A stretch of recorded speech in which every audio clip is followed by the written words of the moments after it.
Hello everyone! Welcome back to another episode of Jumbo Commander's Commander Deck Tech. Today we have Hazezon Tamar. So let's take a closer look at our commander. He's Hazezon Tamar, 4 white, green, red. He's our Naya commander, and he's a 2/4. Now, he has a very special ability on your next upkeep after Hazezon is put into play. Put star token Sand Warriors into play, where star is the number of lands under your control. Treat the warriors as 1/1 white, green, and red creatures. If Hazezon leaves play, all Sand Warriors are also removed from the game. Now, Hazezon's a little bit of an older Magic card. He's from Legends, and you can tell from his templating that, well, it's a little bit hard to understand what he does, so let's break it down. Hazezon comes into play. And when he comes into play, he puts on a delayed trigger onto the stack. And that trigger is going to happen on your next upkeep. That's when it's going to finally resolve.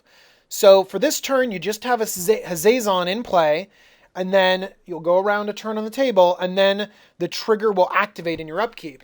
And it'll produce just a ton of Sand Warriors. The number will be equal to your lands in play, which, can be 7 if you cost Hazezon, or it can be a lot more.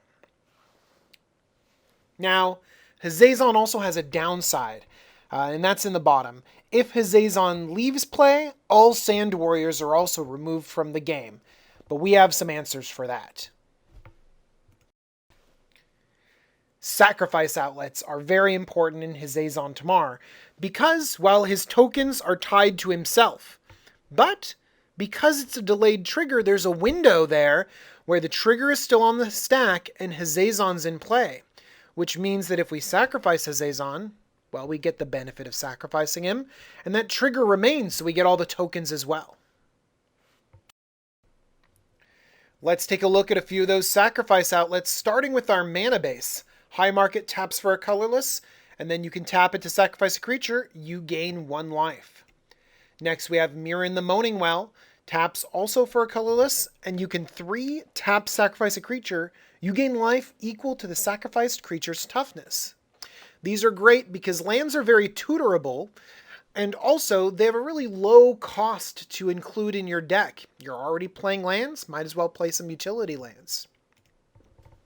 Next, we have Goblin Bombardment. 1 and a red for an enchantment. Sacrifice a creature. Goblin Bombardment deals 1 damage to target creature or player. This is very good because you don't have to pay to sacrifice. And this has added benefit later on when you have so many tokens. You can just sacrifice them all over the place to have Goblin Bombardment deal a lot of damage. Next, we have Evolutionary Leap. 1 and a green. For an enchantment, green, sacrifice a creature.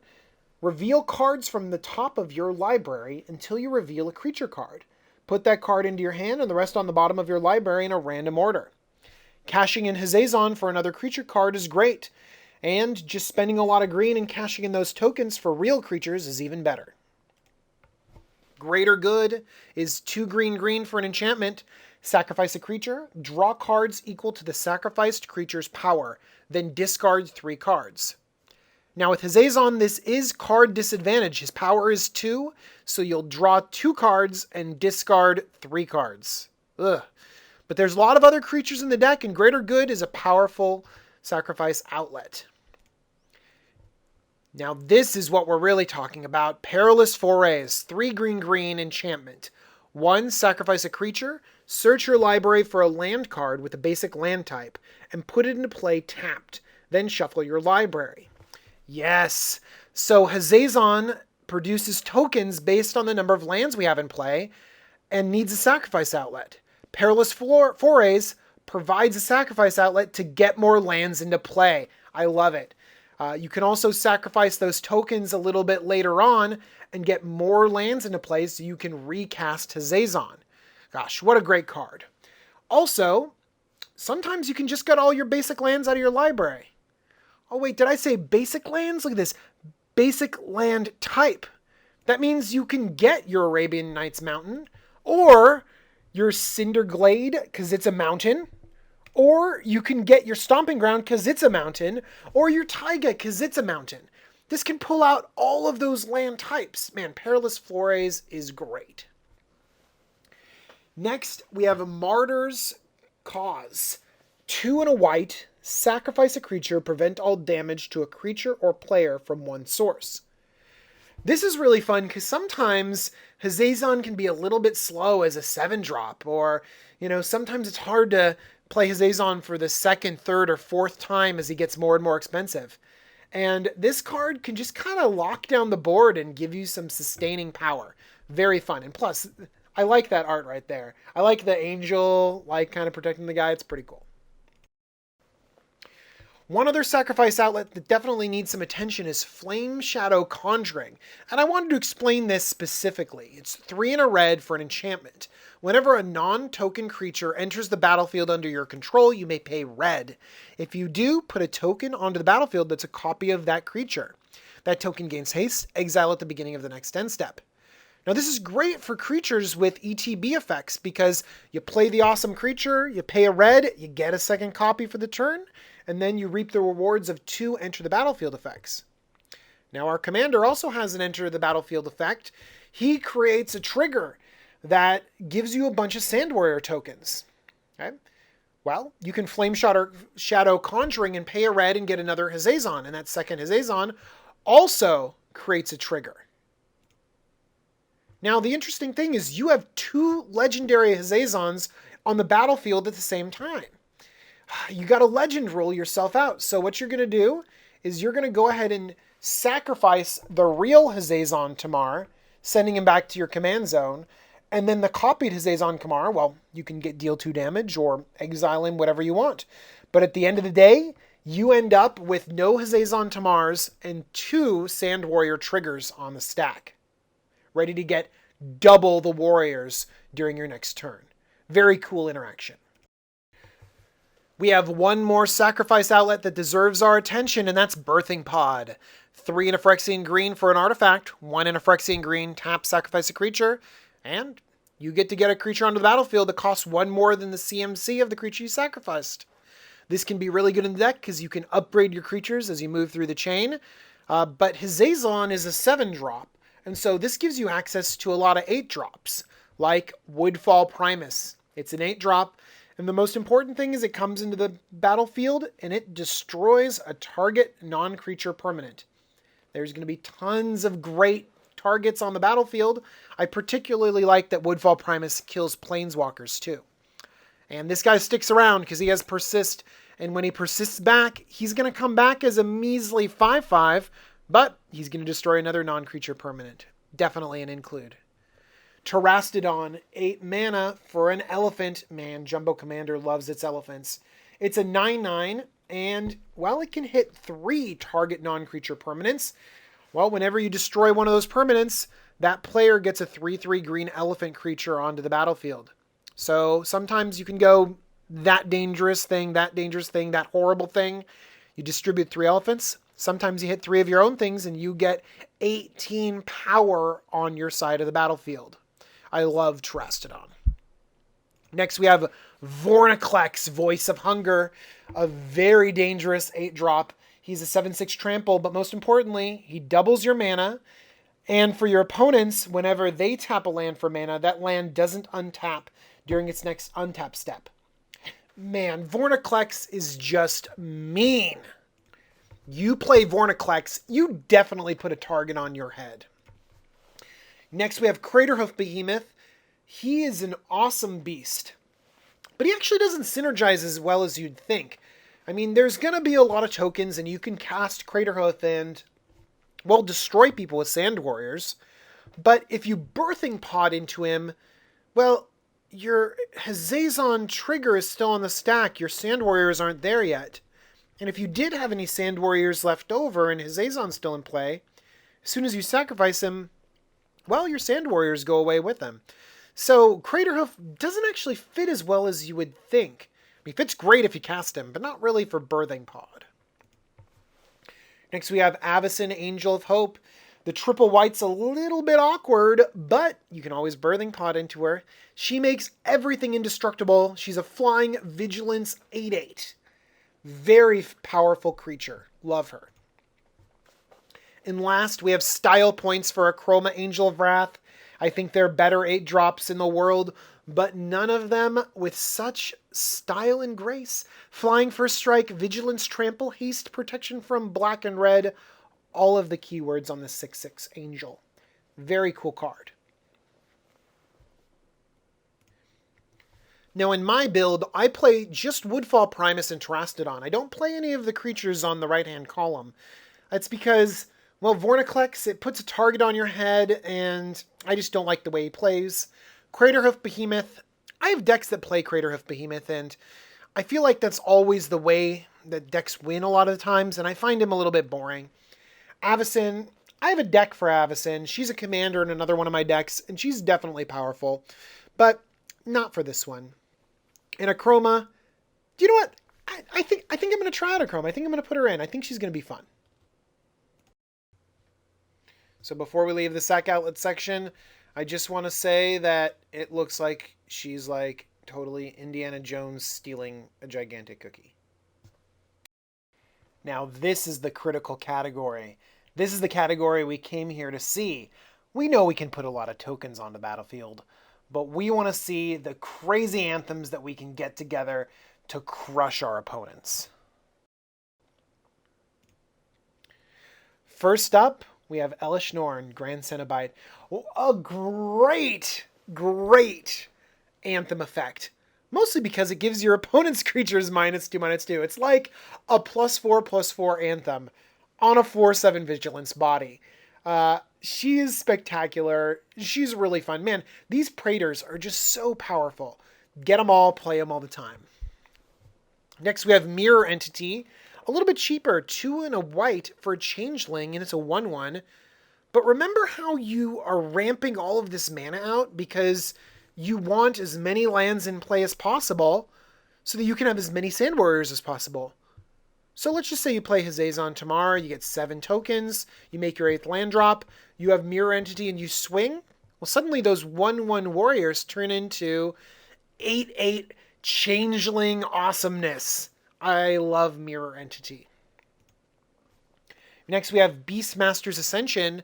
2 and a green for an enchantment. Whenever a creature you control attacks, you may put a quest counter on Beastmasters Ascension. As long as Beastmasters Ascension has 7 or more quest counters on it, creatures you control get +5/+5. Now it's interesting. Play Hazezon at 7. Trigger gets 7 Sand Warrior tokens. Beastmasters Ascension, 7 quest counters, get +5/+5. Oh, man. It's like it's built for this deck. Plus, there's a bunch of tigers pouncing on the art. Very cool. Next, we have Shared Animosity. 2 and a red for an enchantment. Whenever a creature you control attacks, it gets +1/+0 until end of turn for each other attacking creature that shares a creature type with it. So let's take the same scenario. I have 7 Sand Warriors. I attack with them, and they give each other +6/+0. Oh, man. I love it. I love it. It's really great.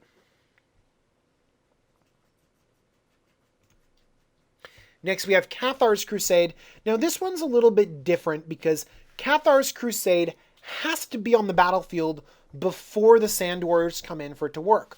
All the cards on the left, well, they can come into play on turn 8 or on turn 9 or whenever you're going to attack with those creatures. Cathars Crusade has to be there already. Whenever a creature enters the battlefield in your control, put a +1/+1 counter on each creature you control. Wow. So the Sand Warriors come in and they immediately see each other come in and they all get that many +1/+1 counters. So you're going to end up with, well, 7 8/8s. Pretty powerful. Actually, 7 7/7s. Damn math. Okay. Knight of New Alara, 2 green white for a 2/2. Each other multicolored creature you control gets +1/+1 for each of its colors. Now remember, this was a weird old card, and so they wanted to like make the Sand Warriors all these different colors. Like, they don't do this anymore. They don't really make these like triple colored tokens, and so all of these are 3 colors, so they'll get +3/+3 just from this cool creature. We have a couple more anthems to look at, like Gavany Township. Man, lands that have utility are great. This is 2 green and white tap. So it'll be 5 mana total, counting the tap of the township. Put a +1/+1 counter on each creature you control. This is something that can definitely get out of hand. Its use in Modern can confirm Gahiji Township is well worth an include. Oran Reef the Vastwood. It comes into play tapped, but you can tap to add a green or tap to put a +1/+1 counter on each green creature that entered the battlefield this turn, making all your Sand Warriors 2/2s for just 1 green mana. Barari's Wake. It doubles your mana and it gives your creatures +1/+1. Also, Kamal Fist of Krosa, 4 green for a legendary human druid. It's a 4/3. Target land becomes a 1/1 creature until end of turn. It's still land. Well, wait a second. We have a lot of lands. We're going to have a ton of lands. Maybe we could use some of these lands as creatures. And then for 2 green, for the cost of an overrun, he gives your creatures an overrun. They get +3/+3 and gain trample until end of turn. So you activate them and your Sand Warriors become 4/4 tramplers. Kamal also has the added benefit of this wonderful little green target land becomes a 1/1 creature until end of turn. Have you ever been afraid of board wipes? Have you ever been petrified of overextending onto the board because there's so many board wipes in Commander? Well, with Kamal, you threaten to be able to turn your opponent's lands into 1/1 creatures and have them wipe their own land base out. Now, this is very mean. You probably shouldn't do it to your friends. But if you have some enemies. Also, added benefit, Elishnorn. You play Elishnorn, and then suddenly it becomes green, kill your land. Oh, Kamal. So mean, so fun. Let's go on to a few more anthems. We have Perforos, God of the Forge. Actually, he is an anthem. Look at the bottom. 2 on a red, creatures you control get +1/+0 until end of turn. That's worth it. But also there's the really broken ability he has. Whenever another creature enters the battlefield under your control, Perforos deals 2 damage to each opponent. So you play Hazezon Tamar, you get 7 Sand Warriors. Every opponent takes 14. Yeah, Perforos is dumb. Perforos is dumb. Next we have Marshall's Anthem. 2 white for an enchantment. It's got multi-kicker. So it might cost more than 2 white. You could make it 2 white, or 3 white, or 4 white. And creatures you control get +1/+1. And when he enters the battlefield, return up to X target creature cards from your graveyard to the battlefield, where X is the number of times Marshall's Anthem was kicked. So it's an anthem, but it can also get back some of these creature cards that you really want to have on the battlefield. Like that Knight of New Alara, or some of the other ones I'm going to mention. Like Gisela, Blade of Gold Knight. It's definitely a she. 4 red, white for a legendary creature, Angel, 5/5. Flying for strike. Basically, I deal double damage to you. You deal half as much damage to me. I like Gisela. Actually, the added benefit I liked about Gisela the most, it's not just me, the control of Gisela, doing double damage to opponents. It's all of the opponents doing double damage to each other. So sometimes you play Gisela and you're like, all right, I'm going to let you guys fight it out. And they're just doing double damage to each other.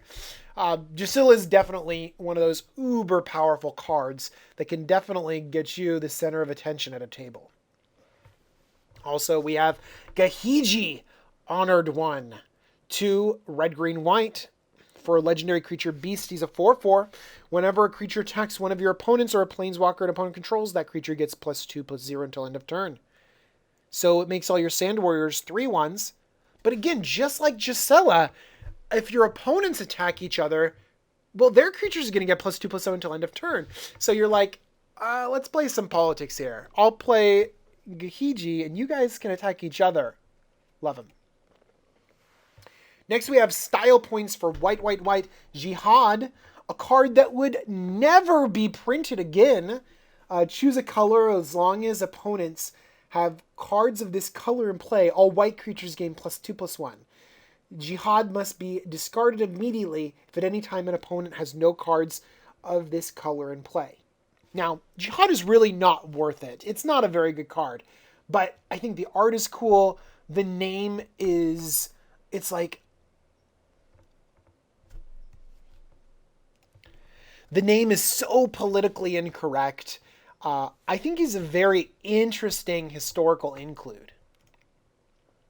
Last but not least, we have Martin Stromgald. Now, Martin is just a cool commander in his own right, but he goes really well into this deck. Not only is he a cool old card from Ice Age, and the art, by the way, spectacular looking knight on that.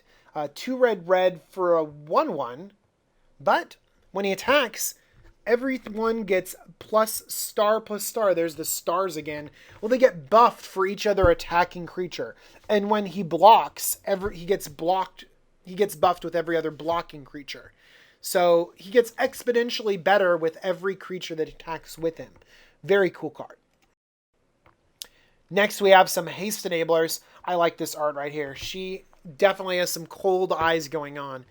But it's already really slow where you play Hazezon, wait a turn, get the tokens, wait a turn, finally get to attack. So let's get some haste going on. For our first enablers, we have the classic Lovisa Cold Eyes. She is 3 red for a 3/3 legendary creature, human lord. I love her text. Barbarians, warriors, and berserkers get +2/+2 and have haste. Oh my gosh, these are sand warriors. You drop Lovisa, and they're going to be 3/3s with haste. Next, we have Goblin Bushwhacker. 1 red and 1 red kicker for a Goblin Warrior. Oh my gosh, he's a warrior too. I love it. He's a 1/1, and when he's kicked, creatures you control get +1/+0 and gain haste until end of turn. So you get all your creatures out, you bushwhack them, and then suddenly they're 2/1s with haste. Next, we have Reckless Bushwhacker.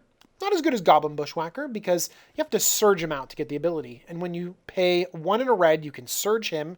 And then creatures you control get +1/+0 and gain haste until end of turn. Next, we have Flamekin Zealot. 1 red, for an elemental berserker. And, well, when he enters the battlefield, creatures you control get +1/+1 and get haste until end of turn. Next, we have Sark and Vol, 2 red for a 4 loyalty planeswalker, +1 ability. Creatures you control get +1/+1 and gain haste until end of turn. There seems to be a theme here. Actually, the theme is a little bit more intricate than you think. All of these creatures in the planeswalker, you can play after you get all the Sand Warrior tokens, and it'll give them haste after the fact. There's some haste enablers that we're going to talk about that have to be on the battlefield beforehand, but it's nice to be able to have your Sand Warriors come into play, and then all your opponents think they have an extra turn before they can attack, and then you buff them and haste them in. I guess I should finish the text on Sark and Vol.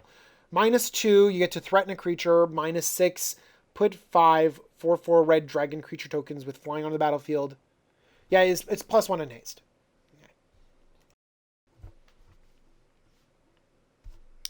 Next up, we have a few more haste enablers, like Ogre Battle Driver, 2 red for an Ogre Warrior. Another warrior, love it. He's a 3/3, and whenever another creature enters the battlefield under your control, that creature gets +2/+0 and gains haste until end of turn. Now, this is a powerful haste enabler. +2/+0 is way better than the +1/+1s we are getting on the other page. But this guy has to be on the battlefield before your Sand Warrior tokens come into play, or else he does nothing. And let's go through a timeline in our head. So this turn, the Sand Warrior tokens come into play, so you can't play it this turn. The turn before, well, I was casting Hazezon Tamar, so I can't cast Ogre Battle Driver. So it had to have been the turn before that. Man, that's a lot of setup for this value. But if he sticks around, he's pretty good. Next, we have Anger. Anger is great on your graveyard because if you control a mountain, he gives all your creatures haste. And we have a lot of sack outlets in this deck. So getting Anger into your graveyard is not going to be that hard. Next, we have a classic Fervor. 2 and a red for a very simple enchantment. Your creatures have haste. Hammer of Perforos is 1 red for, well, Perforos' Hammer. Your creatures have haste, and 2 and a red, sacrifice a land. Put a 3/3 colorless Golem enchantment artifact creature token onto the battlefield. So remember, we're going to have a lot of lands, so gaining a little bit of utility out of excess lands could be useful. I don't know if I want to go around sacrificing them, though. But anyways, if you can cast it, it's just plain old better than Fervor. Next, we have Concordant Crossroads. 1 green, give everyone haste. Wow, that seems good. Man, the going rate of haste seems to be 3 mana, and this is just 1 green. It's a trick. This is Enchant World. Everyone, even your opponents, get haste. Still, though, 1 green, and then this can enable you to kill your opponents? This might be worth it. Last, we have a great one, Akroma's Memorial. 7 mana artifact. Sorry, legendary artifact. Creatures you control have flying, first strike, vigilance, trample, haste, protection from black, and protection from red. This is a very over-the-top card. Very fun to have an artifact that just mimics all of Akroma's awesome abilities. Oh yeah, and I forgot to mention another Haste Enabler, Urbas the Hidden. I forgot him because he was hidden.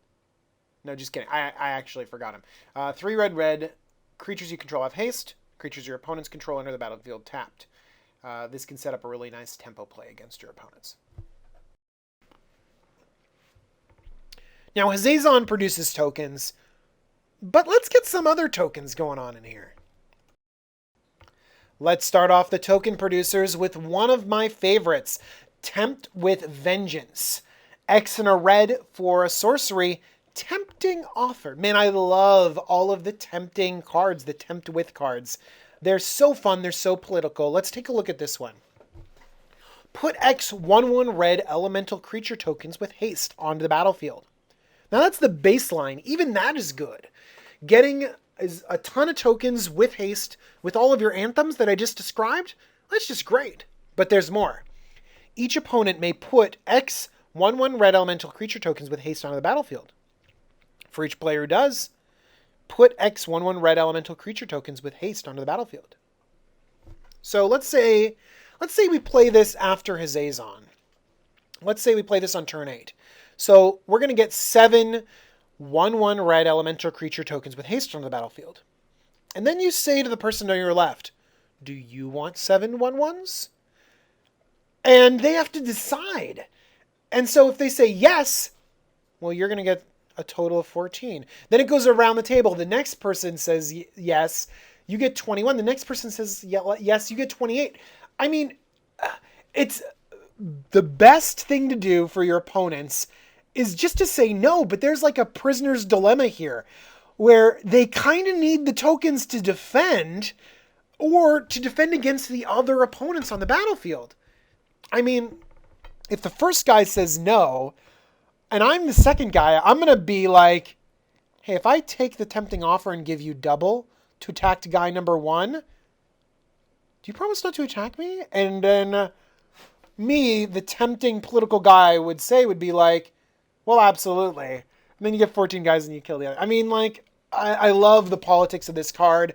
I love the card in general. Very fun to play with. And pretty powerful.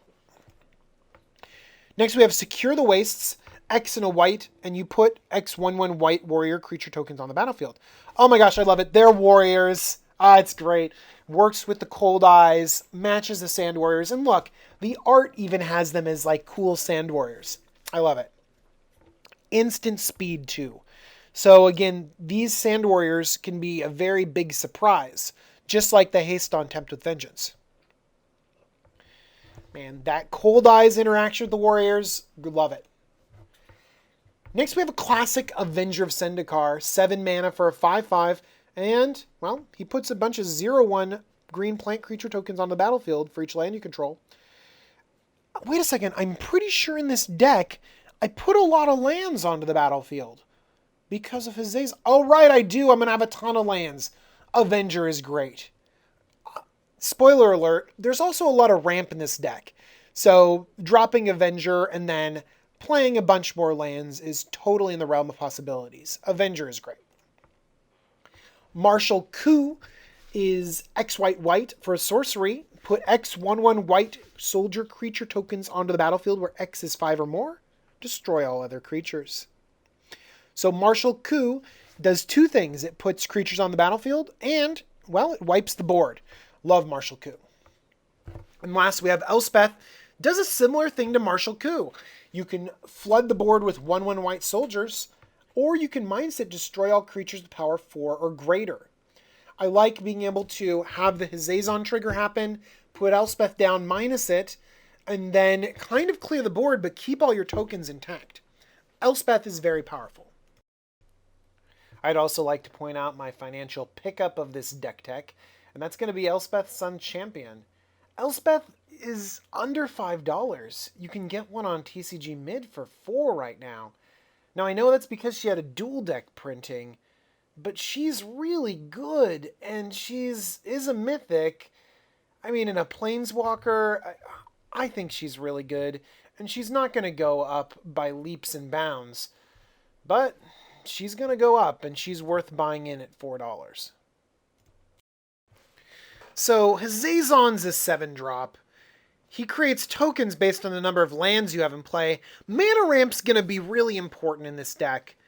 Unfortunately, talking about Mana Ramp sucks, so let's go through this pretty quick. You want to get a lot of lands onto the battlefield, so making your land drops are going to be really important. And Mana Dorks, well, they don't give you a Sand Warrior.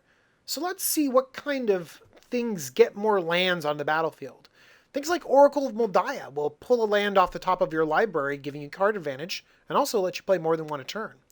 Mean Den Wildborn does a poor imitation of Oracle of Moldiah, but still lets you get 2 land drops. Azusa, well, this gives you 3 land drops in a turn. Love that Azusa. Next we have Explore. Very simple card. Draw card, play an additional land. Explore is a great one. Just cycling the card, getting those land drops. Next we have Exploration, not to be confused with Explore, because Exploration's a lot better. This is 1 green, play an additional land on each of your turns. This is great because it helps you ramp out in the early game. I would not underestimate Explore, and I certainly wouldn't underestimate Burgeoning. Oh my gosh, Burgeoning, the powerhouse. 1 green for an enchantment. Whenever an opponent plays a land, you may choose and play a land from your hand and put it into play. Oh my gosh. Burgeoning destroys games of EDH. You play Burgeoning turn 1, and then suddenly around the table it goes, and you've put all your lands on the board. Basically, Burgeoning is fast bond in EDH. Amazing. So what enables us to play all these lands? Well, getting lands into play and into our hand. So cards like Kodama's Reach gets a land into play and in our hand so we can make those extra land drops. Of course, Cultivate, functional, well, I don't know which one's the functional reprint. I think Kodama's Reach is the functional reprint of Cultivate. But anyways, chicken and egg. Get a land into the play, get one into your hand to play with one of these effects. Land tax. Get a bunch of basics into your hand and get them into play. Unfortunately, land tax is sometimes just 1 white ancestral for 3 lands, because after you keep playing lands over and over and over again, odds are land tax will never trigger because an opponent has to have more lands than you for you to go searching for basics. Next we have Courser of Kruphix, which lets you make land drops off the top of your deck, which is pretty good.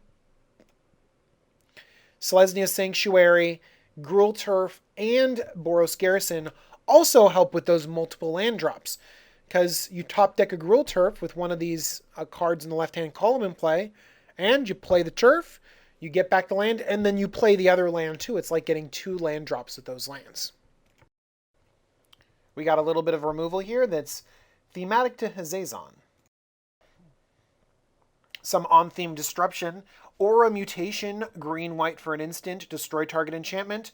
Put X 1/1 green Saproling creature tokens into play where X is its converted mana cost.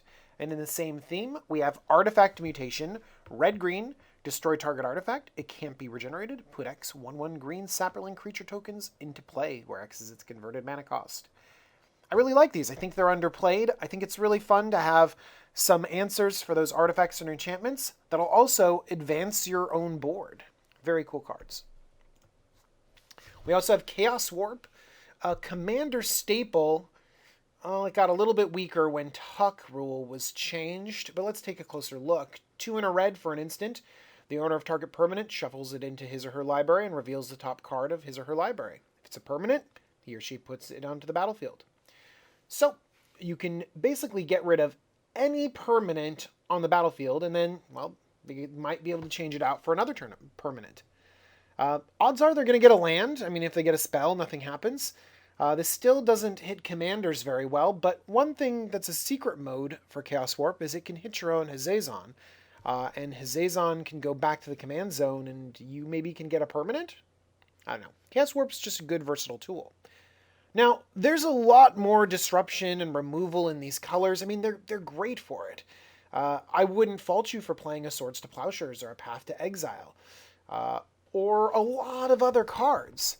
So just look around and find whatever package you want best. We don't need to waste time by going into my favorite one-drop removal spells. Let's put together some final thoughts on Hazezon Tamar. Now, he's such a unique and interesting general. I really think he earns his spot at the helm of this deck.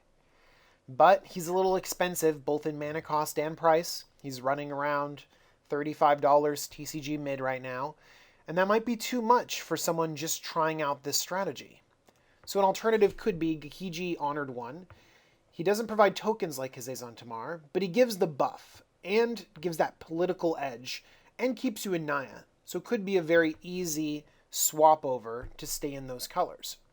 You can also take some of the things you've learned about these colors and combinations and apply them to other decks, like, well, Risk the Redeemed in Selesnya, Jor Kadeen in Boros, or Ulashed in Gruul. All of these token strategies are going to have some really fun synergies, very explosive draws, and really fun gameplay. But I think the reason why I like Hazezon is the uniqueness, is the requirement to work around this weird trigger and these interesting soldiers. And to be honest, he has a powerful element as well, because he combines 2 very important factors. And I think that those are exemplified by the card Elesh Norn. Hazezon works on 2 levels that are very powerful in Commander. You need to mana ramp really heavily, and you need to go wide and powerful. Now, those work really well, and they also mesh well with a card like Elesh Norn, which has a very high mana cost, but a very high impact on the board, buffing your entire team. These 2 cards really meld well together because they fit the same commander strategy. Do things bigger than your opponent. Thank you so much for watching my deck tech. This is Jumbo Commander. Please subscribe, favorite, like, comment, whatever you'd like. Thanks again. See you next time.